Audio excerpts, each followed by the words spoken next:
Hello everyone, আজি মই মিছা মাছৰ লগত কণ বিলাহী বনাইছো দেই। ভিডিওটো স্কিপ নকৰাকৈ চাই যাব কেনেকৈ বনাইছো মই। এয়া কণ বিলাহী আৰু মিছা মাছ মই ৰেডি কৰি লৈছো।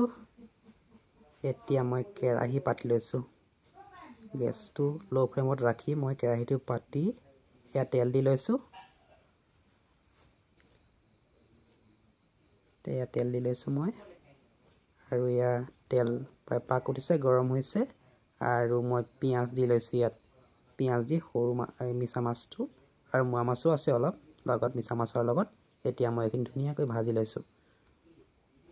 এয়া মিছা মাছ আৰু সৰু মোৱা মাছ মই প্ৰথম ফ্ৰাই কৰি লৈছো।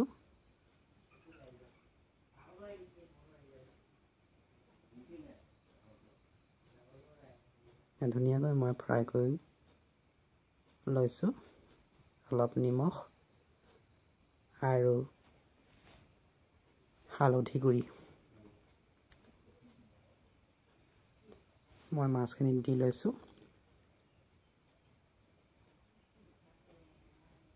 এয়া নিমখ আৰু হালধি গুড়ি মই মাছখিনি দি লৈছো। এতিয়া অকণমান মই খৰচলীয়া লৰাই দিছো। এতিয়া মই মাছখিনি ধুনীয়াকৈ লৰাই দিছো। দেখিছেনে ধুনীয়াকৈ মই লৰাই দিছো মাছ।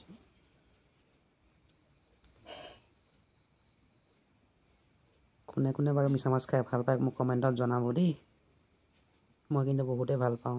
এয়া মাছখিনি সম্পূৰ্ণ ফ্ৰাই হৈ গৈছে আৰু এতিয়া মই এখন প্লেটত মই মাছখিনি কেৰাহীৰ পৰা উলিয়াই লৈছো।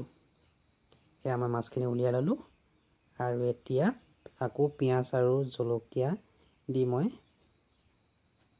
তেলত পাক কৰি লৈছো আৰু ৰেডি কৰা বিলাহীখিনি মই এতিয়া সম্পূৰ্ণ গ্ৰেভি কৰি ল'ম। পিয়াজটো পকিছে।